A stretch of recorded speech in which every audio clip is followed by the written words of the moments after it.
disponible sur Play Store et App Store.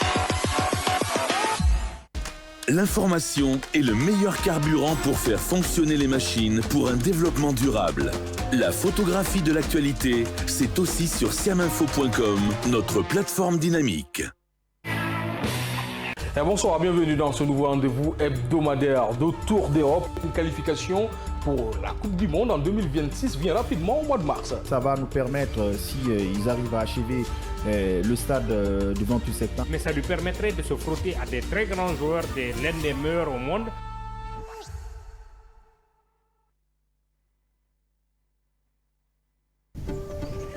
Kavi TV, c'est plus qu'une chaîne.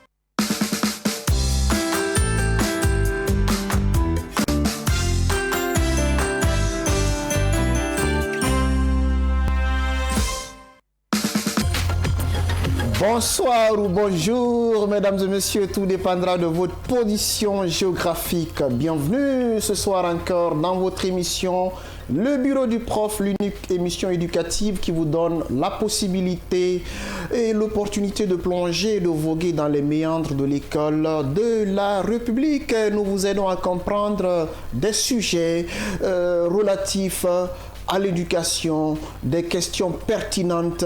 Nous invitons des experts et des expertes pour que ensemble, nous parlions de l'éducation parce qu'aucune nation ne saurait se construire avec efficacité et efficience sans bien évidemment son système éducatif. Alors que vous soyez élève, encadrant, enseignant ou tout simplement un passionné de l'éducation, sachez que cette émission, elle est faite pour vous, elle est conçue pour vous. Et pour nous suivre, vous n'avez qu'à mettre le curseur sur canal 410 ou en modulation de fréquence 89.5.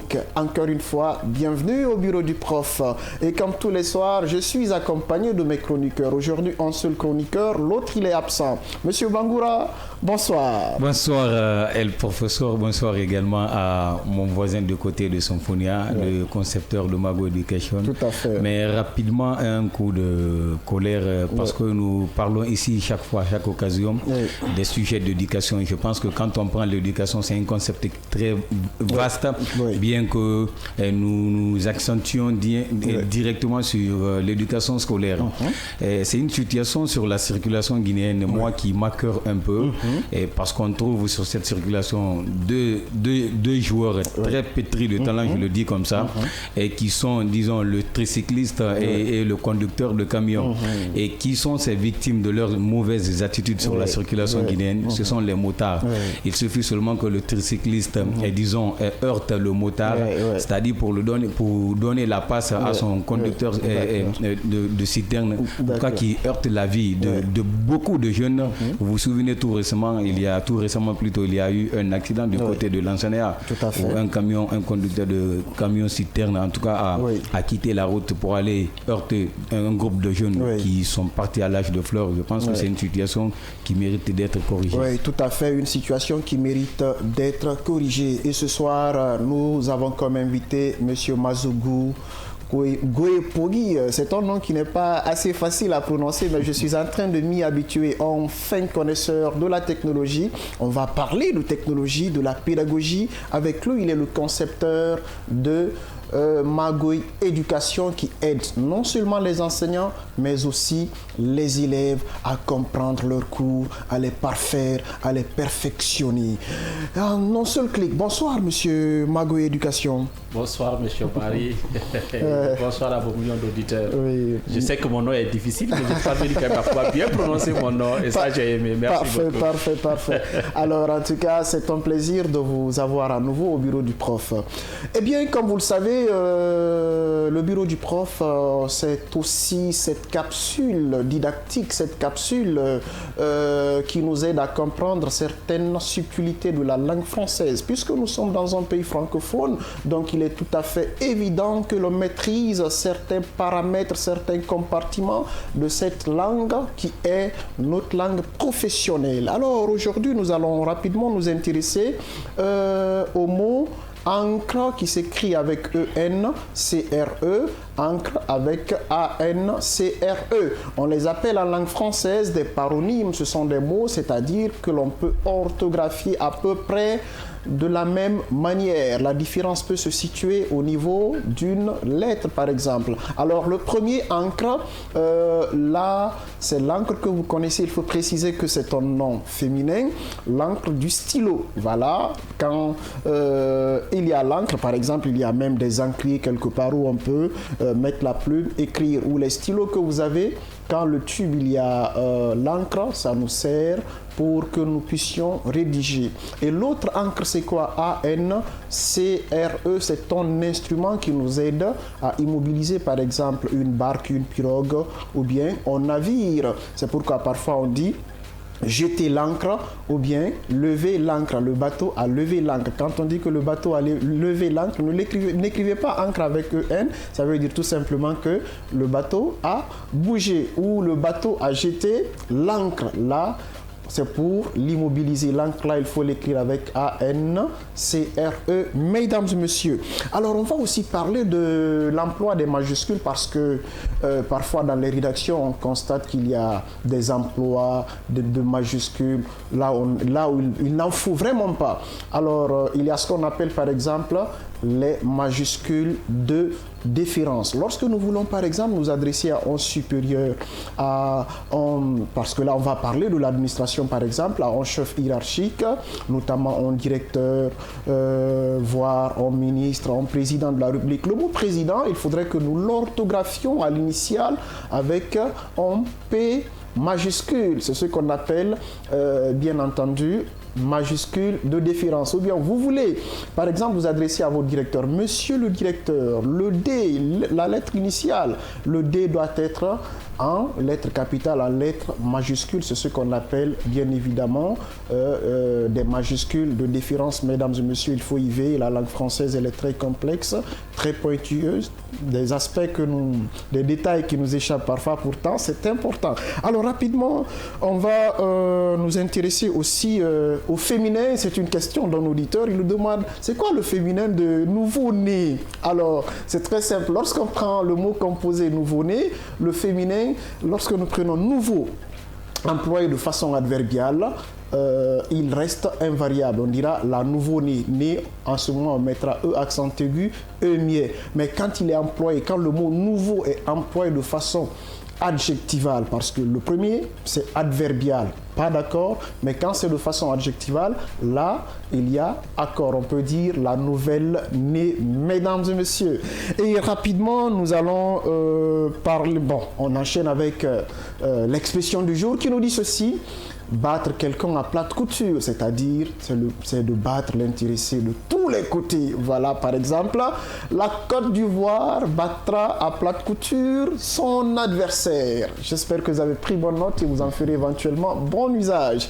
Alors à présent, nous allons ouvrir la thématique du jour. On parle de technologie, mais plus précisément de la classe inversée. Vous savez, lorsque nous prenons la pédagogie, il y a ce qu'on appelle la pédagogie inversée, la pédagogie du chef-d'œuvre, la pédagogie de Maria Montessori. Mais aujourd'hui, nous allons beaucoup plus nous focaliser sur la classe inversée. Et avec notre invité, nous allons bien évidemment savoir ce que ça signifie. Bonsoir encore une fois, Monsieur Goepogui. Bonsoir, Monsieur Barry. Alors, vous allez rapidement nous dire c'est quoi la classe inversée, de quoi est-ce qu'il s'agit? Est-ce qu'il s'agit de prendre la classe, changer sa position ou quoi? En tout cas, voilà, on a envie de savoir. Ouais. Alors, merci beaucoup. Ouais. Je pense que pour définir la classe inversée, il est d'abord fondamental qu'on essaie d'abord de faire un petit rappel sur la classe traditionnelle. En fait, c'est quoi la classe traditionnelle, l'école traditionnelle? C'est que c'est un concept dans lequel l'élève va à l'école pour apprendre.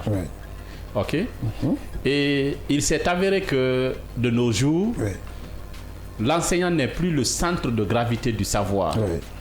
Avant, à part ce que l'enseignant donne à un élève, l'élève n'avait pas la possibilité d'avoir des connaissances ailleurs. La seule source de savoir pour l'élève avant, c'était le cahier de préparation de son enseignant. Mais aujourd'hui, les réalités ont changé. Il se trouve maintenant que l'enseignant n'est plus le centre de gravité du savoir. Autrement dit, l'élève peut ne pas forcément aller à l'école et avoir le cours, des fois même plus riche même que le cours que son enseignant a préparé. Et puisque l'école doit toujours avoir sa place, il faut bien sûr qu'on essaie même de s'interroger. Dans ce cas, comment est-ce qu'on doit faire pour que la place de l'école puisse demeurer? Donc, autrement dit, avec le système classique, l'enfant va à l'école pour apprendre et après l'école, il se débrouille tant bien que mal pour mettre en pratique ce qu'il a appris à l'école. Tout à fait. Maintenant, là, on change la situation. C'est-à-dire quoi? L'enfant ne part plus à l'école pour apprendre. Depuis déjà la maison, on met tout à sa disposition. Il a tous les cours avec lui à la maison. Ce n'est plus à l'école où il part pour apprendre, c'est maintenant à la maison qu'il apprend. À travers les fiches de cours, à travers les exercices interactifs, à travers les capsules vidéo, à travers les assistants virtuels, les chatbots interactifs. Donc vraiment, il parvient vraiment à pouvoir apprendre un peu. Et arriver maintenant à l'école, il se trouve que pendant qu'il apprenait à la maison, il y a eu quelques parties où l'enfant a eu des difficultés. Donc, le temps de l'enseignant maintenant ne sera plus consacré à donner une formation généraliste, mais plutôt à donner une formation beaucoup plus pointue, qui serait beaucoup plus accentuée maintenant sur les zones de lacunes des élèves. Autrement dit, avec la classe inversée, on apprend à l'école, on apprend à la maison, on part à l'école pour que l'enseignant nous aide à pouvoir mieux nous clarifier les points de lacune. On part à l'école cette fois-ci pour pouvoir beaucoup plus échanger avec l'enseignant, échanger avec ses amis, poser des questions, des chaînes de discussion et faire en sorte que qu'on puisse mettre beaucoup plus l'accent sur la pratique à l'école que de mettre simplement l'accent sur un simple exposé. Et pour revenir un peu sur l'importance de la classe inversée, il y a ce qu'on appelle ici la pyramide de l'apprentissage. Donc, il y a des spécialistes en pédagogie qui ont fait une étude. Et cette étude a révélé que lorsqu'un enfant suit un cours magistral, il retient 5% de ce cours. Donc, ça en dit long. C'est largement suffisant pour qu'on sache pourquoi, jusqu'à présent, notre système éducatif, le niveau des élèves ne fait que baisser. Donc, quand il suit un cours magistral, il retient 5% du cours. Si le cours magistral est accompagné par la lecture, il retiendra 10% du cours. Si cela aussi est accompagné aussi par des supports audio visuels, il peut retenir 20%. Et voyez que jusque-là, on est un peu dans ce schéma classique-là. L'enfant vient à l'école, il suit le cours avec l'enseignant et après l'enseignant en fait lui donne des supports qu'il peut lire à la maison. Les enseignants qui sont vraiment un peu plus à jour donnent des supports audio, les supports vidéo selon eux pour aider l'enfant à comprendre. Mais si on se limite uniquement à ça, l'enfant ne pourra comprendre seulement que 20% du cours qui a été enseigné, alors qu'il est censé arrêter de dépasser son enseignant. Maintenant, si au-delà de ça, l'enfant prend son temps pour pouvoir chercher à démontrer certains passages du cours, il retiendra 30%. Et si au-delà de la démonstration, vous engagez des discussions, c'est-à-dire l'enfant a compris le cours et il engage des discussions, des débats avec ses amis, il pourra retenir 50% du cours. Maintenant, si après ça, on parvient à faire de sorte qu'il puisse pratiquer ce qu'il a appris, ce qu'il a compris, ce qu'il a débattu avec ses amis, il pourra retenir 75%. Donc, voyez, et aujourd'hui, dans nos différentes concessions scolaires, la pratique est quasi inexistante. Donc, ça explique encore un peu qu'est-ce qui fait que le système éducatif guinéen régresse du jour au jour. Maintenant, si au-delà de la pratique, on fait de sorte que l'enfant puisse enseigner même ce qu'il a appris, là, il va retenir 90%. Donc, vous imaginez, vous voyez que ici, on comprend clairement que pour qu'un cours soit bien compris, il faut mettre l'accent sur la pédagogie active. Mais souvent, le temps qu'on a à l'école n'est pas assez suffisant pour mettre en pratique toutes ces recommandations-là. Donc, si l'enfant doit venir à l'école pour apprendre à l'école et en même temps chercher à pouvoir pratiquer, enseigner, discuter, ainsi de suite, là, il aura vraiment du mal à pouvoir s'en sortir correctement. Ça, c'est vrai. On se dit quoi? Puisqu'aujourd'hui, avec le numérique, on peut vraiment mettre les contenus à la disposition des enfants. On va s'arranger à ce qu'on puisse déplacer une partie de la fonction qui était destinée à la classe. On va transférer ça à la maison. Tout à fait. C'est-à-dire l'enfant à la maison, il a accès aux cours. Il peut réviser partout où il est. Et quand il y a des parties qu'il n'a pas comprises, il peut poser des questions, soit à son professeur directement, ou bien à un assistant virtuel que son professeur ou bien que son école aura mis en place pour l'aider vraiment à pouvoir s'en sortir. Donc comme ça, quand il vient maintenant en classe, on met beaucoup plus l'accent sur les discussions, les travaux de groupe, la pratique, les échanges, les exercices, et ainsi de suite là. Et avec ça, on voit que vraiment ça pourra beaucoup plus aider l'enfant à mieux comprendre le cours. Donc de façon un peu détaillée, voici un peu en quoi consiste la classe inversée. Ça, c'est très bien dit. Comme je ne suis pas le seul autour de ce plateau, de ce somptueux plateau, M. Bangoura, il est là. Il a aussi sûrement une petite question à l'endroit de l'invité. Effectivement, M. Goué-Pogui, je pense bien. Est-ce que tous les enfants sont capables, disons, d'apprendre seuls à la maison? Ou par exemple, l'enfant qui est issu d'une famille pauvre, c'est-à-dire qui n'a pas un répétiteur, mais qui a un professeur. Maintenant, l'enfant, le professeur qu'il a, c'est un professeur très exubérant. C'est-à-dire, vous savez, il y a de ces professeurs qui n'acceptent pas que les élèves leur posent des questions parfois qui leur sont pertinentes. Maintenant, l'enfant a du mal, disons, à parcourir ce cours, ce support audiovisuel. Maintenant, il veut aller voir son professeur qui se dit que tu veux me montrer que tu es plus intelligent que moi. C'est-à-dire le professeur refuse, mais l'enfant a du mal. Comment vous expliquez cette situation? Et quelle est la suite, disons, de ces enfants pour pouvoir s'en sortir? Voilà, et je pense que vous avez aussi touché un élément essentiel. Avant d'abord que je réponde à la question proprement dite. Toute pédagogie, pour qu'elle soit adoptée et pour qu'elle soit efficace, elle doit être accompagnée par une formation. Surtout de ceux qui sont censés mettre en application la pédagogie, c'est-à-dire les enseignants. Un enseignant qui est allergique aux questions, un enseignant qui a des comportements qui peuvent pousser l'enfant à avoir peur de lui poser des questions, je pense qu'il a besoin d'une formation en pédagogie pour qu'on l'apprenne. Que d'abord, avant tout, sa mission, ce n'est pas de venir enseigner, mais sa mission, c'est de faire comprendre un cours. Maintenant, venant sur le cas de l'enfant en question, en fait, pour dire vrai, l'enfant apprend à la maison, certes, mais en réalité, si l'outil est bien conçu, l'enfant n'est pas seul. Pourquoi ? Parce que comme j'ai dit, il y a plusieurs formats. Si c'est un outil vraiment qui est bien conçu, il y a plusieurs formats. Parce qu'il y a les fiches de cours. Certes, en lisant les fiches de cours, il peut se sentir seul peut-être. Mais ça lui permet de pouvoir aussi développer en lui l'autonomie. Et deuxièmement, il y a les cours vidéo. Et imaginez un enfant qui suit une explication d'un enseignant en classe.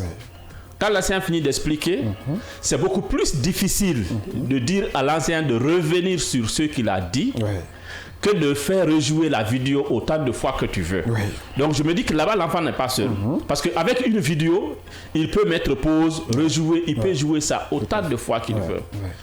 Et l'esprit, lorsque vous répétez quelque chose plusieurs fois, l'esprit parvient à pouvoir capter correctement cette chose. Ça, c'est un aspect. Deuxième aspect, si la classe inversée est basée sur un outil hyper efficace, on peut l'accompagner par un assistant virtuel, un assistant pédagogique qui est effectivement basé sur l'IA, donc sur l'intelligence artificielle, qui permettra vraiment à l'enseignant, au lieu maintenant qu'il parte poser la question à l'enseignant pour demander comment on fait ça, le système est déjà assez entraîné sur les possibles questions qui peuvent venir. Donc l'enfant peut poser directement la question à l'assistant IA et qui peut lui répondre de façon instantanée. L'assistant ne se limite pas là. il peut enregistrer toutes les opérations, toutes les activités que l'enfant est en train de faire sur l'application. La concentration, la motivation, ainsi de suite, la compréhension, tu vois. Et toutes ces informations-là sont traitées par un algorithme d'intelligence artificielle qui va remonter ces informations-là en temps réel au niveau de l'enseignant pour donner à l'enseignant une précision, je peux dire chirurgicale, sur les aspects concrets sur lesquels il faut appuyer pour que tel enfant puisse comprendre tel concept. Donc en réalité, physiquement l'enfant est seul, mais virtuellement il n'est pas seul, il est accompagné. Non seulement il est accompagné, mais il est aussi suivi aussi par son enseignant. Donc arrivé à l'école, même bien avant que l'enfant ne pose même la question, normalement l'enseignant est bien outillé pour savoir quelles sont les zones de difficulté de l'enfant. Parce qu'il a un tableau de bord devant lui où il a vraiment accès à toutes ces situations. Et encore mieux, si l'outil aussi est vraiment très bien conçu, ça peut même proposer même aux parents des suggestions de répétiteurs pour dire que votre enfant a besoin d'un répétiteur. Mais aujourd'hui, par exemple, la plus grosse erreur que nous commettons, mon enfant est faible en français, je vais chercher un répétiteur pour lui en français. Pourtant, ce n'est pas tous les aspects du français dans lesquels l'enfant est faible. Certainement, il y a un aspect spécifique sur lequel il faut beaucoup plus appuyer. Mais le répétiteur qui vient, il ne connaît pas ça. Mais l'outil pourra non seulement informer les parents, mais aussi préciser quel est l'aspect spécifique sur lequel il faut s'appuyer pour vraiment aider l'enfant à pouvoir comprendre tel ou tel concept. Ça, c'est très bien dit. Voilà, donc l'autre question que moi je vais poser, c'est quoi? Est-ce que la classe inversée ne crée pas le fossé entre ceux-là qui, en tout cas du point de vue documentaire, la documentation, ceux qui ont la documentation et ceux qui n'en ont pas? Est-ce qu'il n'y aura pas de problème de disparité entre les deux éléments-là? Bon, ça peut certes créer la disparité, mais dans une certaine mesure. Parce que d'abord, quand je prends le système d'enseignement classique, je pense que quand les enfants commencent le cours, on impose à ceux que les parents puissent acheter les livres pour les enseignants, et pour les enfants du moins. Et quand vous cumulez le coût des livres pour chaque classe, et vous voyez un peu ce que ça peut faire par rapport au coût d'une tablette, qui peut servir 3, 4, 5 élèves, parce qu'on peut mettre tous les cours dans une seule tablette. Donc sur ce point, je pense que essentiellement, encore une fois de plus, il faut mettre l'accent sur l'information. Parce que j'ai même fait une remarque aussi, au fait. Aujourd'hui, en Guinée, que ce soit élèves, parents d'élèves, enseignants, dès qu'il s'agit de la formation, c'est là-bas où on manque les moyens. Mais quand il s'agit du divertissement, là, tout le monde a les moyens. Ça, c'est clair. S'il faut acheter les passes pour aller aller sur Facebook, là-bas, on a les moyens pour acheter les passes. Mais s'il faut acheter les passes pour aller réviser, c'est là qu'on va dire que moi, j'ai pas l'argent. Même les enseignants, même à l'université, parce que moi, j'enseigne aussi à l'université. Il y a des professeurs dans les universités. Quand on dit aux professeurs de préparer vos cours sur un site internet, tout de suite, ils vont demander à la direction de leur payer la connexion. Tout à fait. Et pourtant, ils sont permanemment sur les réseaux sociaux. Ça, c'est vrai. Donc je pense que c'est un système, si on doit mettre en application pour qu'il puisse mieux réussir, ça doit être aussi accompagné par une campagne de sensibilisation pour vraiment essayer de pouvoir créer l'adhésion des parents et voilà, des différents acteurs. Tout à fait, c'est très bien dit. Vous êtes au bureau du prof, votre émission éducative qui vous donne la possibilité de comprendre certains sujets liés à l'école guinéenne, liés à l'école de la République. Et ce soir, nous avons comme invité M. Mazogou Goïpogui. Il est le concepteur de Magoy Éducation. Avec lui, on est en train de parler de la classe inversée. Toutes les facettes liées à cette classe inversée, on est en train justement d'avoir les éléments, les tenants et les aboutissants. Allez-y, monsieur. Et avant ma question, j'appartiens un peu à l'idée qui vient d'avancer, disant que oui, les parents refusent de donner l'argent à leurs enfants pour se connecter afin au moins d'apprendre quelque chose à travers l'Internet. Parce que moi, j'ai bénéficié d'une formation intitulée le marketing digital à l'UNC. Et le formateur disait quoi là-bas? Il disait que oui, le TikTok qui est un réseau social Je suis en train de rapporter ces propos, qui est un réseau social. Le chinois, tout ce qu'il met dedans comme contenu est lié à la formation. Mais de nos jours, chez nous ici, tel n'est pas le cas. C'est de la rigolade, en tout cas, quelque chose comme ça. La danse, pas plus que ça. Maintenant, moi, ma question, c'est quoi? C'est vrai, il faut suivre un cours sur, disons, sur le numérique. Mais il y a un aspect pour moi qui reste un peu inaperçu, qui mérite d'être connu par les élèves. C'est quoi? C'est le programme du niveau. Et je pense, est-ce que vous faites en tout cas des audios de commentaires du programme pour que l'enfant soit situé? Le programme que l'enfant doit suivre à l'école. Oui. Bon, quand je prends par exemple notre application Magoué Éducation, mais je vais d'abord un peu rebondir sur TikTok. Il y a une situation qui me dérange actuellement.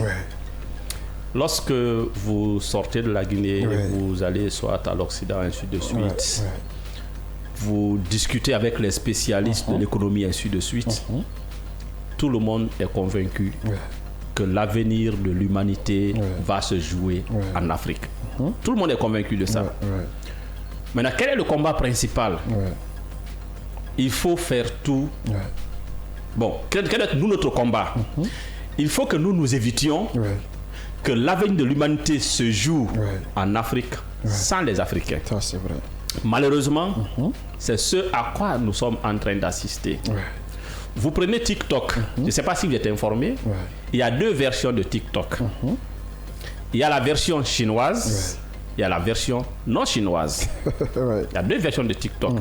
La version que nous utilisons, c'est la version non chinoise. Allez-y publier une vidéo de science, quelque chose de sérieux, ainsi de suite, sur TikTok, dans la version que nous utilisons. Votre vidéo sera peu vue. Mais allez-y publier des choses qui n'ont aucune importance, des choses dépravantes, ainsi de suite, là, elle sera beaucoup vue.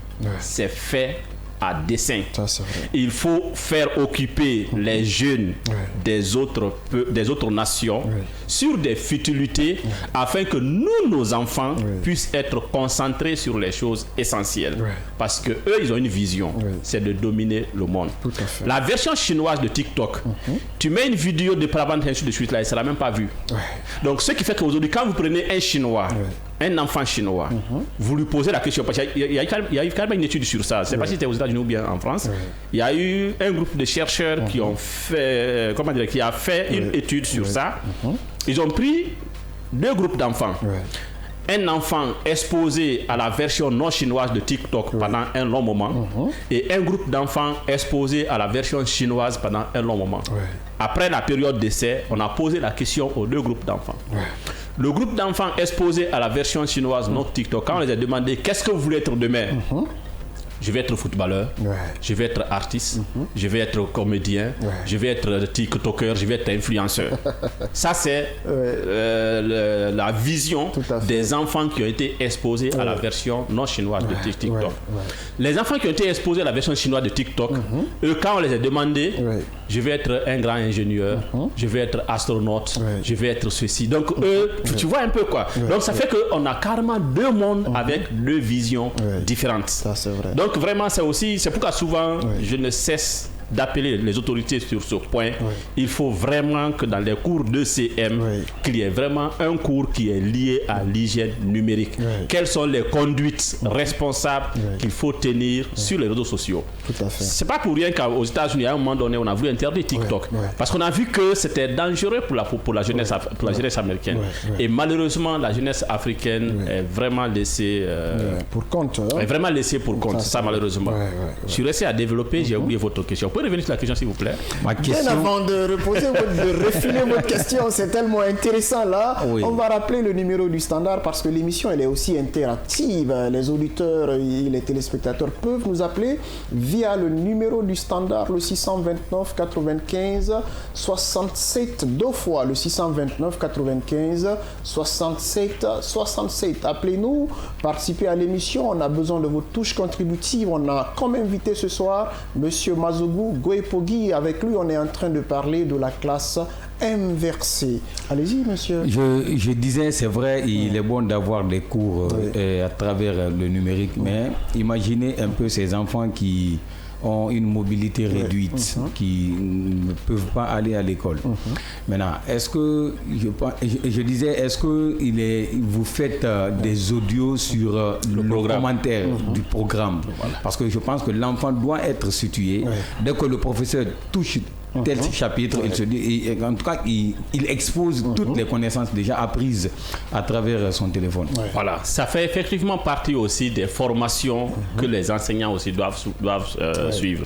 Mais malheureusement, chez nous, la majorité des enseignants ne sont pas dans l'enseignement par conviction. Tout à fait, oui. Ils sont dedans parce qu'il a tenté par-ci, par-là, ça n'a pas marché. Donc, je vais aller enseigner en attendant. Sinon, normalement, un enseignant, le premier cours, tu ne viens pas directement pour enseigner le cours.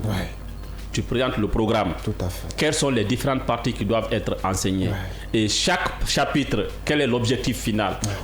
À la fin du cours, qu'est-ce que l'élève peut être capable de savoir. Qu'est-ce que l'élève peut être capable de pouvoir faire. C'est ça qui est le plus important. Maintenant, quand je prends par exemple le cas par exemple, de Magoué Éducation, dans notre programme, c'est vrai que pour le moment, ce n'est pas encore assez trop riche parce que nous travaillons sur les moyens de bord. Mais tout compte fait, il y a au moins une partie où on a introduit la brochure programme. Parce qu'au niveau du ministère, la brochure programme qui a été mise en place ici. Donc il y a une partie où on a introduit la brochure programme. Donc normalement, quand l'enfant vient d'abord, il peut vraiment essayer de voir. Question d'abord de pouvoir comparer, est-ce que le cours que l'enseignant donne est en conformité avec le programme du ministère. Donc la brochure programme est là. Et encore mieux, il y a aussi une partie qui permet d'afficher carrément le taux de progression du cours. Donc au fur et à mesure que l'enseignant enseigne le cours, on pourra savoir quels sont les cours qui ont été donnés, quels sont les cours qui n'ont pas été donnés, et on pourra vraiment afficher le taux de progression du cours. Et voyez là-bas aussi, c'est quoi l'importance? Si vraiment l'outil là est utilisé, même les parents d'élèves peuvent être des gendarmes pour surveiller l'enseignant. Parce que ce que j'ai remarqué, c'est quoi? Dans la plupart des écoles, souvent les premiers chapitres sont très bien maîtrisés par les enfants. Mais les derniers chapitres souvent sont très mal maîtrisés. Pourquoi? Parce qu'au début de l'année, l'enseignant est tellement, il a tellement de l'énergie encore, il est tellement généreux, il est très évasif dans les explications. C'est vers la fin maintenant qu'il se rend compte qu'il est en retard, et c'est là maintenant qu'on programme beaucoup de cours de révision. Donc du coup, beaucoup de cours de rattrapage. Du coup, on finit le programme, mais en réalité, le contenu n'est pas maîtrisé comme ça se doit. Donc avec la classe inversée, on va donner la possibilité aux parents, aux responsables, même au ministre. Le ministre, depuis son bureau, peut taper le nom de n'importe quelle école. Il tape le nom de n'importe quel enseignant. Il peut savoir l'enseignant est à combien % de progression de son cours. Donc imaginez par exemple, on est déjà presque à l'approche ou bien déjà à 50% de l'année scolaire et qu'on trouve un enseignant qui est à 30% de l'année scolaire, on peut l'interpeller. Même si on ne l'interpelle même pas, il a son tableau de bord où il peut carrément voir la progression de ses collègues et lui sa progression. Ça peut vraiment être un élément encore davantage qui peut augmenter la pression sur les enseignants pour les amener vraiment à donner le maximum d'eux-mêmes. Ça, c'est vraiment intéressant. Une façon aussi de pousser l'enseignant à mener le programme à terme. Vous pouvez nous appeler via le numéro du standard, le 629 95 67, deux fois le 629 95 67 67. Alors, je vais poser une autre question, Monsieur Goepogui. En fait, on est en train de parler de la technologie, la pédagogie, mais on ne peut pas aujourd'hui parler de numérique, on ne peut pas parler de technologie sans bien évidemment faire allusion à l'intelligence artificielle. Il y a quelqu'un par exemple qui a taxé l'intelligence artificielle ou qui a même dit que l'intelligence artificielle ça rembête, une façon de décourager les gens. En tant que quelqu'un qui s'y connaît dans le domaine, quels sont les éléments de réponse? Bon, en fait, pour dire vrai, c'est une expression que je trouve un peu déplacée. Aujourd'hui, par exemple, quand on prenait la Chine, les États-Unis, et ainsi de suite, combien de milliards ils investissent actuellement sur l'intelligence artificielle? Poutine a fait un discours, je ne retiens plus la date, mais où il a dit celui qui va maîtriser l'intelligence artificielle sera celui qui va dominer le monde. Donc, je ne trouve pas assez adéquat qu'au moment où nous sommes dans un contexte de course effrénée vers l'intelligence artificielle, que des cadres se permettent de dire que cet outil-là, ça rend bête. Aujourd'hui, si M. Barry veut avoir visa pour aller aux États-Unis, quand vous allez déposer votre demande de visa à l'ambassade là-bas, ils vont se servir d'une IA pour venir étudier votre profil Facebook, venir étudier vos messages sur WhatsApp, venir étudier les sujets de recherche que vous effectuez sur l'Internet, afin de pouvoir avoir une idée sur la moralité de M. Barry. Donc, vous mettez seulement pied aux États-Unis, on sait déjà si c'est une personne qu'il faut surveiller ou pas. Donc, c'est déjà complètement déjà fiché.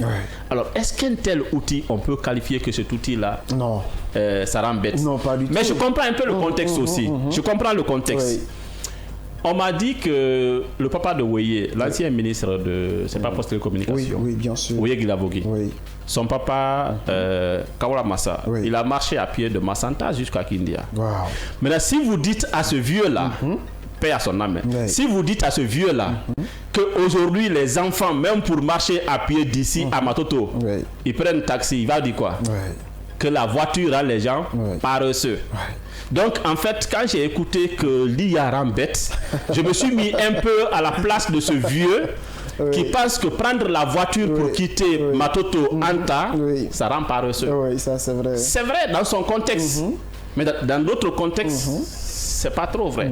Et moi, je voulais aussi un peu lancer un petit conseil aux leaders d'opinion responsables, ainsi de suite. Quand on sait qu'on est suivi par des personnes, quand on sait qu'il y a des personnes vraiment qui nous font aveuglement confiance, il faut faire très attention aux mots qu'on emploie. Ça, c'est vrai. Parce que une simple phrase d'un influenceur peut avoir un impact sur l'avenir d'une nation. Ça, c'est vrai. Donc, c'est quand même fondamental, avant d'abord de dire quoi que ce soit, de se poser la question. Ce que je vais dire là, quelle sera la portée? C'est vraiment très intéressant. Tout à fait, Sinon, des fois, vous risquez de désorienter ceux qui croient en vous. Ça, c'est vrai. Parce qu'aujourd'hui, par exemple, au moment où tout le monde est en train de se battre pour pouvoir intégrer de l'IA dans l'éducation, tout de suite là, on parle de classe inversée. Je prends par exemple mon cours. Aujourd'hui, un élève, par exemple, qui n'a pas compris un cours, parce que d'abord, regardez ce que nous faisons. On regroupe plusieurs élèves dans une classe pour les enseigner tous la même chose de la même manière. Il peut donc des fois arriver qu'on dise que tel enfant est bête, alors que l'enfant n'est pas bête en réalité. Ça, c'est vrai.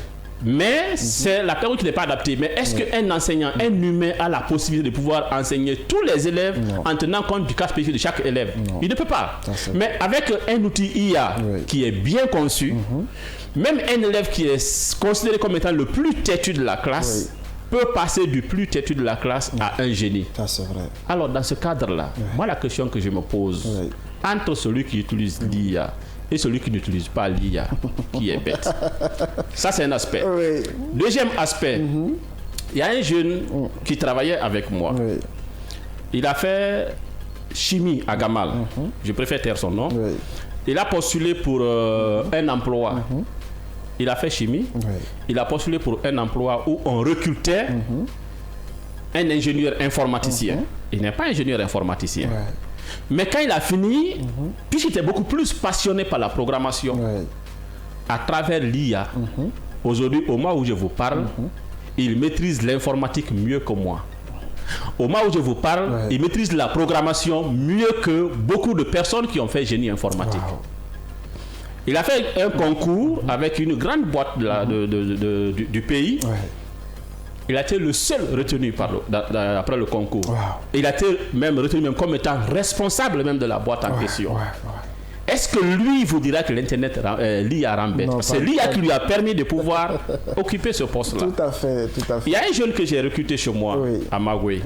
Il a été recommandé par mon ami, M. Bella. Le petit est venu. Parce que moi, quand je recrute, je m'en fiche de savoir qu'est-ce que tu connais. Ça m'importe peu. Ça, c'est vrai. Parce qu'aujourd'hui, là, tu peux connaître une chose. Demain, on te dit que c'est dépassé. Ça, c'est clair, Donc, souvent, quand quelqu'un vient, moi, j'évalue sa capacité de pouvoir apprendre par lui-même. Petit est venu, je lui ai demandé, est-ce que tu maîtrises tel langage, tel langage? La plupart des langages que je lui ai demandé, il m'avait dit, il était clair avec moi, qu'il ne maîtrise pas ces langages-là. Si c'était un recruteur classique, c'était de dire, bon, lui, je n'ai pas besoin de lui parce qu'il n'a pas les compétences que moi j'ai besoin. Tout à fait. Mais moi, je sais quand même qu'une chose, aujourd'hui, l'IA devient un professeur particulier pour chaque personne. Imaginez qu'on dise que M. Barry doit suivre un élève partout où l'élève va se trouver. Et qu'à n'importe quel moment, l'élève peut poser des questions à M. Barry et que M. Barry peut répondre à la question à l'élève. Est-ce que l'élève là sera bête? Non, pas du tout. Donc le petit, je l'ai recruté. Et moi, chez moi, comme j'ai compris le principe, on n'enseigne pas quelqu'un. Non. Je viens, je vous dis, voici le travail que je veux. Voici ce que moi je veux comme résultat. Tu commences, tu es bloqué, tu viens me poser question, je te pose encore question. Donc, je pousse quelqu'un à vraiment pouvoir se dépasser. Tout à fait. Donc, voici comment un peu le gars s'est débrouillé avec l'IA, ainsi de suite. Aujourd'hui, il maîtrise certains langages de programmation mieux que moi. Et ça, grâce à l'IA. Est-ce que lui, entre lui et celui qui n'utilise pas l'IA, qui est bête? Donc, en réalité, l'IA ne rend pas bête. Mais c'est son usage qui rend bête. J'aurais même préféré, le sujet est tellement complexe que j'aurais vraiment préféré, si c'était possible, de faire une émission spécialement sur ça, où on pourra vraiment, parce que c'est aussi le problème, beaucoup perçoivent l'IA comme étant quelque chose qui est tombé du ciel. Tout à fait, tout à fait. Voyez, et beaucoup perçoivent l'IA, bon, j'ai mis une photo, j'ai traité, j'ai changé l'image de quelqu'un, donc j'ai fait de l'IA. C'est comme si tout de suite là, M. Barry sortait, il conduit bien sa moto, après il dit, mais moi je suis fabricant de moto. C'est pas la même chose. C'est pas parce que tu as posé question sur le ChatGPT, il t'a répondu que tu dis que tu fais de l'IA. Non. Donc je voulais vraiment qu'il y ait quand même une émission pour qu'on puisse un peu décortiquer, pour qu'on puisse un peu démystifier c'est quoi l'IA. Parce que d'abord, avant tout, l'IA d'abord c'est de la mathématique pure. Ah oui, ça c'est vrai. Imaginez un peu ce que ça fait déjà comme intelligence. Des êtres humains parviennent à écrire une fonction mathématique qui explique le fonctionnement du cerveau. Voyez, c'est un peu ce que ça fait. Donc, qualifier cet outil-là de bête, c'est un peu trop dit quand même. Encore une fois de plus, je lance un appel solennel à tous ceux qui sont leaders d'opinion, qui savent qu'ils sont beaucoup plus suivis, qui savent qu'il y a des personnes qui les font aveuglement confiance. Je les lance un appel. Avant de tenir un discours ou bien une quelconque affirmation, posez-vous la question, quel peut être l'impact de cette affirmation sur ceux qui vont me suivre. Parce que comme ça, un élève qui a confiance en lui peut dire oui, c'est vrai, donc moi je ne vais pas m'intéresser à ça. Alors que de nos jours, tu ne peux même plus faire, tu ne peux même plus maintenant aller sur le marché de l'emploi si tu ne maîtrises pas les outils IA. Donc pour ne pas trop aller trop loin, c'est ce que je peux dire par rapport à ça. C'est très bien répondu. Alors, je le disais tantôt, l'émission elle est interactive. Vous pouvez appeler le 629 95 67 deux fois. Le 629 95 67 67. Appelez pour une touche contributive, vous posez des questions. Notre invité, monsieur Mazougou Goye Pogui, le concepteur de l'application Magoy Éducation. Alors, l'autre question, vous avez sûrement une question? Oui, j'ai une question toujours sur l'intelligence artificielle. Est-ce que vous souhaitez aujourd'hui que l'autorité éducative guinéenne instaure, disons, l'intelligence artificielle à la correction des examens nationaux à la place, disons, des professeurs? J'enseigne aussi les cours d'informatique industrielle à l'université. Qui dit informatique dit traitement automatique de l'information. Et qui dit automatique dit forcément système pouvant fonctionner sans l'intervention humaine. Mais pour l'instant, on ne peut pas dire qu'on a un système automatique à 100%. On peut utiliser de l'IA pour faciliter la correction au correcteur. Mais faire aveuglement confiance à l'IA, ça serait une grosse erreur. Parce que en fait, c'est pour ça que je voulais vraiment un sujet spécifique, un débat, c'est-à-dire que cela soit vraiment un thème spécifique. Ce que l'IA fait sortir n'est pas une science exacte. Je vous donne un exemple. On dit par exemple, Monsieur Mazougou, les yeux sont comme ça. C'est-à-dire on donne 4 à 5 paramètres pour dire que si tu retrouves ces paramètres-là chez quelqu'un, c'est que l'intéressé s'appelle Monsieur Mazougou. On écrit une équation mathématique qui crée une corrélation entre ces différents paramètres. On fait rentrer une image, après on le dit, c'est M. Mazougou. Il se sert de l'image qui est rentrée, il se sert de la réponse qu'on a produite pour pouvoir ajuster cette corrélation-là. Donc pour que le système puisse reconnaître M. Mazougou de façon beaucoup plus pointue, il faut introduire peut-être 1 milliard de photos de M. Mazogo.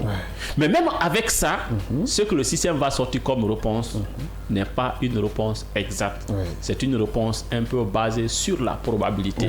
Et c'est pour ça encore, j'insiste, il faut vraiment quand même qu'on essaye de s'intéresser à l'IA. Et qu'on enseigne l'IA sous l'angle scientifique. Pas sous l'angle de ce que nous connaissons actuellement. Ça nous permettra de pouvoir savoir dans quel contexte il faut utiliser IA, dans quel contexte il faut utiliser la pensée humaine. Parce qu'on dit qu'il est intelligent parce que c'est une machine. Sinon, comparé à l'intelligence humaine, il n'y a pas match entre les deux. Si vous vous rappelez, lors de mon dernier passage ici, il y a votre collègue qui avait posé une question. Alors, pour éviter des erreurs, pourquoi ne pas faire la correction automatiquement avec de l'IA? Qu'est-ce que j'ai répondu en retour? Qu'il est dangereux de faire aveuglement confiance à l'IA. On confie un travail à l'IA pour qu'il puisse nous faciliter le travail. Mais après, il faut revenir pour pouvoir comparer ce que l'IA a fait par rapport à la réalité. Donc c'est pour ça que je peux être un peu d'accord avec celui qui a dit que l'IA rend bête. Parce qu'imagine, tu n'as pas appris un domaine, tu n'es pas suivi dans un domaine. Et toi, tu utilises l'IA pour traiter des problèmes qui sont liés à ça. Ça veut dire quoi? Tout ce que l'IA va te dire, tu vas prendre en argent comptant. Alors qu'en principe, avant de poser une question à l'IA sur un domaine, tu dois avoir le minimum de niveau dans ce domaine-là avant de poser la question. Maintenant, pour avoir ce minimum de niveau-là aussi, l'IA peut t'aider aussi à avoir le minimum de niveau. Donc, voici un peu, moi, ce que je peux dire par rapport à la question. C'est très bien dit. Alors, pour éviter d'être un peu évasif, nous allons rester avec la classe inversée. Quel est le véritable rôle de l'enseignant dans cette classe inversée? Quand on sait que, quand on parle de classe inversée, c'est beaucoup plus axé sur l'apprenant que sur l'enseignant. Mais en ce moment, est-ce que l'enseignant aura un véritable rôle dans cette classe inversée-là? Je pense même quand on parle de l'IA, ce qui fait que la plupart des enseignants, certains enseignants sont allergiques à l'IA, ils se disent que c'est un outil qui viendra remplacer l'enseignant. Tout à fait, Je me rappelle encore tout récemment quand on était au Sénégal pour un sommet de la francophonie, il y a un monsieur de la Mauritanie, malgré tout ce qu'on a dit sur la complémentarité entre enseignant et IA, il a pris la parole. Il dit que si quelqu'un vient chez toi, il te dit que je ne suis pas là pour te voler, c'est qu'il est là pour te voler. Il dit donc si vous me dites que l'IA ne va pas remplacer l'enseignant, c'est qu'en réalité, il va remplacer l'enseignant. Heureusement, j'avais aussi un panel à animer. Donc c'est lors de l'animation de mon panel où j'ai essayé de faire un peu la part des choses. Si l'enseignant doit continuer à enseigner comme il le faisait précédemment, c'est-à-dire c'est moi qui connais tout, je viens, je donne tout, dans ce cas, l'enseignant risque de perdre son emploi, il risque de perdre sa place avec l'avènement de l'IA. Mais s'il comprend qu'il y a des dimensions supplémentaires qui peuvent venir compléter l'acquisition des savoirs, c'est là que l'enseignant peut être important. Autrement dit, avec la classe inversée, au lieu maintenant que l'enseignant soit détenteur du savoir, il sera maintenant le facilitateur du savoir. C'est-à-dire quoi? L'élève peut se servir de l'IA pour avoir plusieurs connaissances par-ci, par-là. Mais l'élève n'est pas encore pour le moment assez mûr pour avoir un esprit critique assez développé. Donc c'est l'enseignant maintenant qui doit pouvoir l'aider à pouvoir mieux ajuster les connaissances acquises de part et d'autre. Ça c'est un aspect. Deuxième aspect, avec la classe inversée, l'enseignant devient un accompagnateur. C'est-à-dire quoi? L'élève a tenté d'apprendre par lui-même. Et comme vous-même vous l'avez dit, il va pas dire qu'il va tout comprendre quand même. Il y aura forcément des parties où l'élève aura quand même des problèmes de suite là. L'enseignant vient pour pouvoir accompagner dans ce cadre-là. Donc autrement dit, avec la classe inversée, le rôle principal de l'enseignant, il quitte maintenant de celui qui transmet le savoir à celui maintenant qui facilite l'acquisition de savoir, à celui qui accompagne l'acquisition de savoir, à celui qui oriente l'enfant, à celui qui crée de l'interaction entre les enfants, à celui qui pousse les enfants à avoir l'esprit critique, à débattre entre eux, à guider les travaux pratiques. Vraiment, en un mot, à mettre en place toutes les pédagogies essentielles qu'il faut pour aider l'enfant à pouvoir bien maîtriser le cours. C'est même pourquoi dans mon intervention, j'ai commencé d'abord par présenter la pyramide de l'apprentissage. Parce que si vous voyez la pyramide, vous allez voir que par exemple, à partir de 30%, c'est-à-dire démontrer, discuter, pratiquer, enseigner, tout ceci là, l'enfant ne pourra plus les faire seul. Il faudrait maintenant qu'il les fasse avec ses amis, sous la supervision d'un enseignant. Tout à fait. Voilà. Ça, c'est très bien dit.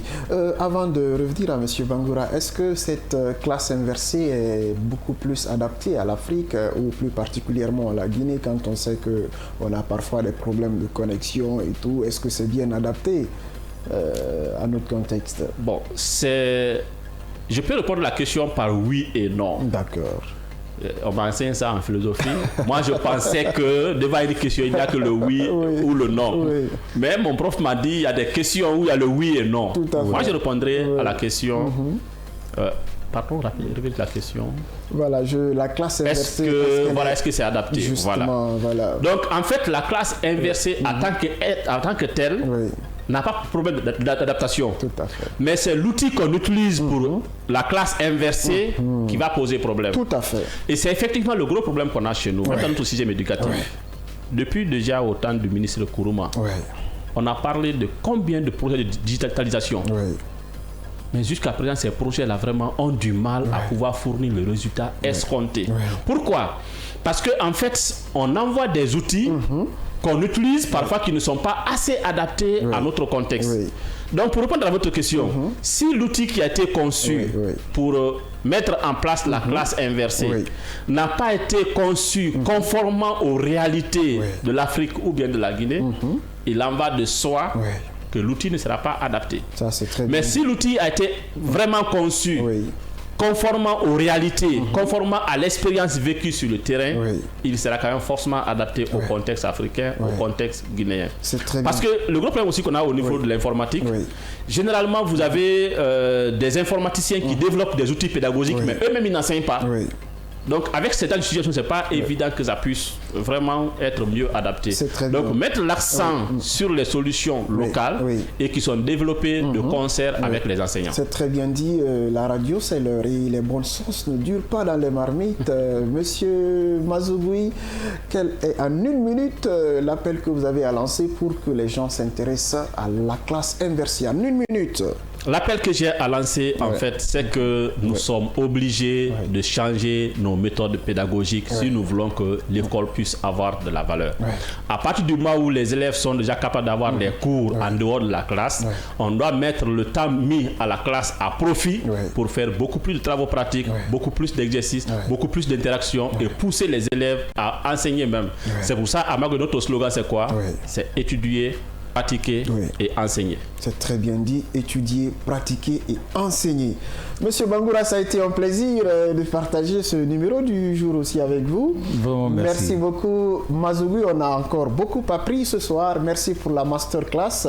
Et côté technique, on a été accompagné par Kande Bouhari et toute son équipe. La réalisation télé a été assurée par mon unique captif de Kavi Media, Hassan So, était là pour la présentation et la modération de l'émission. Appelez-moi tout simplement Alpha Sanbari ou El Professeur. Faisons de l'éducation la priorité des priorités, parce qu'aucune nation, comme j'aime souvent le dire, ne peut se construire sans son système éducatif. Rendons-le efficace. À la semaine prochaine. Au revoir.